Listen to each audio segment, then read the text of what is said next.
আজ আছে থোড়ের মুড়িঘণ্ট রেসিপি। কদিন পর স্বামী বৃন্দাবন থেকে বাড়ি ফিরছে, তাই আজ বাগিয়ে সমস্ত কিছু রান্নাবান্না করলাম, সব থেকে পছন্দের খাবার। রাধে রাধে বন্ধুরা, কেমন আছো সবাই? আশা করি সবাই ভালো আছো, সুস্থ আছো। সকাল থেকে আজকে ব্লগটা শুরু করছি। যেহেতু স্কুল যাবে তো পাস্তা বানিয়ে নিয়েছি। সবজি তেমন ছিল না, শুধু আলু ছিল, আলুটাকে ভেজে নিয়েছি, পাস্তা দিয়ে দিলাম, একটু কাঁচা লঙ্কা দিয়ে দিয়েছি। কদিন ধরে ঝাল ফাল খাওয়া হয়নি, তো একটুখানি লঙ্কা, দুটো লঙ্কা কুচিয়ে কুচিয়ে দিয়েছিলাম, সেটা দিয়ে পাস্তা করেছি। একটু গুঁড়ো মশলা দিয়েছিলাম, ওর থেকে একটু সস দিয়ে ভগবানকে সেবা দিয়ে দিয়েছি। এটা ভগবানের বাল্যভোগ হয়ে গেল।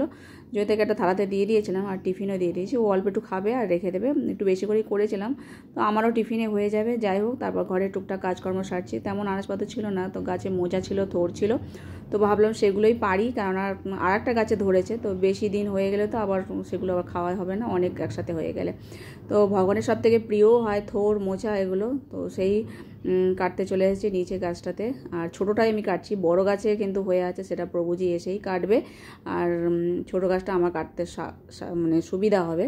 তো বেশি হবে না, কেননা একদমই গাছটা মানে একবার কেটে ফেলে দিয়েছিলাম, তো তার থেকেই আবার থোড় আর মোচাটা হয়েছে। তো সরু সরুই থোড় হয়েছে, অনেক কষ্টের সৃষ্টে বার করলাম একটা গাছ দিয়ে। মানে এত মোটা গাছটা, তবুও তার মধ্যে থেকে বেরিয়েছিলাম আঙুলের মধ্যে সরু সরু থোড়।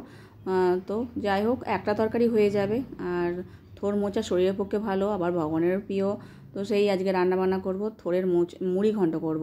যাই হোক, একটুখানি প্রসাদ ছিল, সেটাই এখন প্রসাদ পাচ্ছি। আর গোগো কলেজে চলে গেছে, আর লুচি ছিল, তো ও খেয়ে দিয়ে চলে গেছে। তো একদিকে ডাল আর একদিকে অন্যটা বসিয়ে দিলাম, ওইদিকে থোড় মোচা ওগুলো বানাতে বসে গেছি।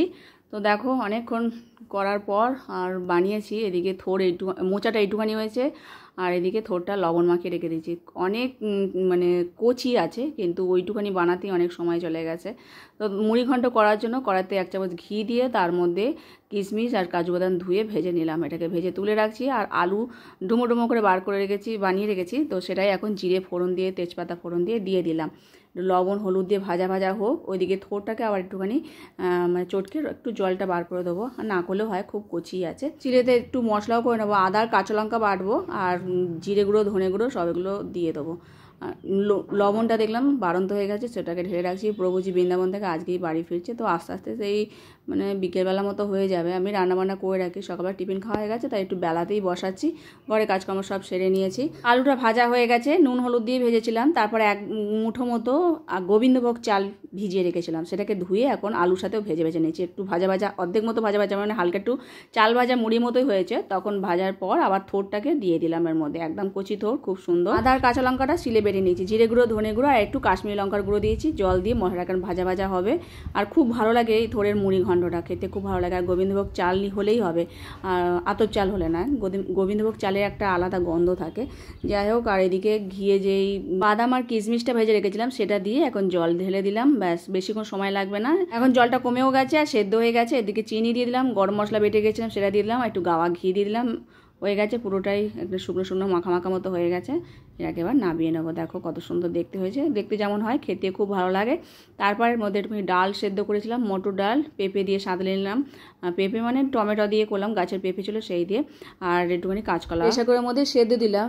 অল্প একটুখানি মোচা হয়েছে, তার মধ্যে বেসন, চালের গুঁড়ো, কাঁচা লঙ্কা কুচিয়ে বড়া করে নিলাম। আর কাঁচকলা ভাতেটা শুকনো লঙ্কা ভেজে মেখে নিয়েছিলাম। গন্ধরাজ লেবু, তার সাথে শসা দিয়ে ভগবানকে ভোগ নিবেদন করেছিলাম। তো ভগবানের ভোগ নিবেদন হয়ে গেছে, এখন প্রসাদ নিয়ে যায়। তো বাড়িতে তো কেউ নেই, অনেকখানি বেলা হয়ে গেছে, আমিও একটু প্রসাদ পেয়ে নেবো। তারপর ছেলে মেয়ে আর প্রভুজি যখন আসবে তখন এসে প্রসাদ। আর প্রভুজি অনেক জায়গায় ঘুরেছে। এবারে বৃন্দাবন থেকে রাজস্থান গেছিলো, তো ওখানে পিঙ্ক সিটি আছে, আর তারপরে হাওয়া মহল, তারপরে জলমহল, এগুলো সব ঘুরেছে। মদনমোহন মন্দির, গোপীনাথ মন্দির সব দর্শন করেছে। তো ওটা যাওয়া হয়নি কোনো দিনই বৃন্দাবন থেকে, তো সেগুলো দর্শন করে খুব ভালো লেগেছে। ওখানে একটা বাস ছেড়েছিল, তো সেই বাসে করে সমস্ত ভক্তরা গেছে, প্রভুও গেছিলো। মানে হঠাৎ করেই গেছে, যাওয়ার কোনো ঠিক ঠিকানা ছিল না। তো ওখানে সমস্ত কিছু ঘুরেছে। আর আমাদের বৃন্দাবনে যে বড় বড় 3টে বিগ্রহ আছে, সেই বিগ্রহ জয়পুরে রয়েছে, রাজস্থানে। তো সেগুলোর দর্শন করা ভাগ্যের ব্যাপার, তো সেগুলোই দর্শন করেছি। এতবার বৃন্দাবনে গেছি, আমাদের কোনোদিন মানে দেখার সুযোগ হয়নি, কারণ অনেকখানি দূর। বৃন্দাবন থেকেও যেতে প্রায় একটা রাত্রি লাগবে, 8-9 ঘন্টা মতো লাগে। তো প্রভুরাই গেছে, গিয়ে দর্শন করেছে। খুব সুন্দর বড় বড় বিগ্রহ। এইসব বিগ্রহগুলো তো বৃন্দাবনেই ছিল, কিন্তু মোগলদের হাত থেকে বাঁচবার জন্য এই রাজস্থানে পাঠিয়ে দিয়েছে। আর রাজপুতরা তখন বিগ্রহগুলো সব এখানে এনে রেখেছিল, আর তারপর থেকে এখানে এসেই দর্শন করতে হয়। বৃন্দাবনে যে সবথেকে উঁচু মদনমোহনের মন্দির, সেই মদনমোহনও এখানে আছে। আর খুব সুন্দর বিগ্রহগুলো দর্শন করে মানে মন তৃপ্তি হয়ে যাবে। তারপরে এখানে রাজস্থানী ড্রেস পরে সমস্ত মানে মানুষজন সব ফটো তুলছে। আর এখানটা হচ্ছে জলমহল আছে, প্রভুজি দর্শন করতে গেছিলো জলমহলে। আর কত বড় বড় সব ঘাগরা পরেছে, এগুলো পরে ফটো তুলতে দেবে। আর মা মেয়ে দুজনে সেজে গুজেছে, অনেকেই এসছে, রাজপুত সেজেছে, তলোয়ার আছে, কলসি দিয়ে যত ইচ্ছা ফটো তোলো। একটা ফটো 20 টাকা করে। প্রভুজি খুব মিস করছিল আমাকে, বলে তুমিও থাকলে তুমিও সেজে গুজে ফটো তুলতে। তো বলেছে ঠিক আছে, যখন আবার আসবো আবার নিয়ে আসবো তোমাদের সাথে, আনন্দ হবে। মিস করেছে খুব, সেটা হয় সকলেরই। তো এটা হচ্ছে জলমহল, জলের মাঝখানে মহল, রাজাদের সব ঐতিহ্য, দেখতেও বেশ ভালো লাগে। আর মহলগুলো খুব সুন্দর ছিল, রাজাদের মহলগুলো খুব মানে দেখার মতো। তারপরে ফিরে আসে, আর ওখানকার জিনিসপত্র বলেছিলাম যে কি ফেমাস একটু কিনে নিয়ে আসো, তো কিছু নিয়ে আসেনি, বলে আমার অত সময় নেই, মানে ওই সব দেখার ইচ্ছাও জাগেনি, তোমরা যখন আসবে তখন দেখে দেখে কিনবে। তো সারাদিন ঘুরেছে। আর রাজস্থানীতেও দেখো, আর দেখতে খুব ভালো লাগে। রাজা মানসিং তো এইসব মন্দিরগুলো প্রতিষ্ঠা করেছে। আর মহলটা এমন জায়গায় আছে, রাজার মহলটা, যেখান থেকে ভগবানের বিগ্রহ দেখতে পাবে সোজাসুজি, সেরকমভাবে মহলটা করা আছে। কিন্তু এখান মন্দির মহলটা অনেকখানি দূর, সোজা যাতে বিগ্রহ দেখা যায় সেরকমভাবে মহলটা করা আছে। তো ওই দূরে আছে মহলটা। আর এত উঁচু উঁচু পাঁচিল আছে যাতে কেউ না ধ্বংস করতে পারে এইসব মানে দিব্য জিনিসগুলো। আর এখানে প্রভুরা এসেছিলো, তো তখন মন্দিরটা বন্ধ হয়ে গেছিলো, মানে ভগবানকে বিশ্রাম দিয়ে দিয়েছে। তারপর 4টের সময় আবার খুলেছিল, তখন আবার দর্শন করেছিল। আর এটা হচ্ছে মদনমোহন, তো অনেকখানি দূর থেকে, কিন্তু বিগ্রহ অনেক বড়।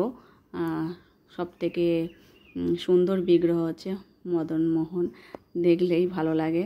তোমরা একটু দর্শন করে নাও। আর রাধাকুণ্ডে ছিল, তো রাধাকুণ্ডে স্নান করেছে, দীপদান করেছে, বেশ ভালোই কেটেছে। ধামে কার্তিক মাসের শেষে দিন যাপন করা সব থেকে বেশি গুরুত্বপূর্ণ, বেশি মাহাত্ম্য। তো তারপরে সন্ধ্যাবেলা প্রভুজি বাড়ি ফিরছে, মানে ট্রেনটা 1 ঘন্টা লেট করেছে, শিয়ালদা থেকে আসছিল। তো শিয়ালদা এসে আবার গোগোর সাথে দেখা হয়ে গেছে, বাবা ছেলে দুজনে একসাথে এসেছে। আর আসার সময় এই বাজারগুলো করে নিয়ে এসছে স্টেশন থেকে। তো যাই হোক, আমিও সন্ধ্যারতি করে প্রভুজিকে আবার প্রসাদ দিয়ে দিলাম। গোগো আবার বললো মা খিদে পেয়ে গেছে, তো ওকেও দিয়ে দিলাম, দুজনে মিলে প্রসাদ পাচ্ছে। আমার আর রাতে তেমন রান্নাবান্না নেই, যেহেতু খাবার দাবার আছে, ওই প্রসাদ পেয়েই সকলে মিলে থাকবো। আর ভগবানের জন্য একটু দুধ গরম করছি, আর যে আনাজগুলো নিয়ে এসছে সেগুলো একটু ফ্রিজে তুলে রাখছি, গুছিয়ে গেছে। তারপর ভগবানকে সেবা দিয়েছি, মিছরি দিয়ে দুধটা একটু আস্তে করে দিয়ে ফোটাই, তো তাতে বেশি গাঢ় হয়ে যায়। আর এই ভগবানকে সেবা দিয়েছিলাম। এখন ভগবানের সমস্ত কিছু গুছিয়ে গেছে, ফুল সরিয়ে মুছে মাছে শয়ন দেওয়াবো। আর আজকের মতো ভিডিওটা এখানে শেষ করছি। সকলে ভালো থেকো, সুস্থ থেকো। হরে কৃষ্ণ।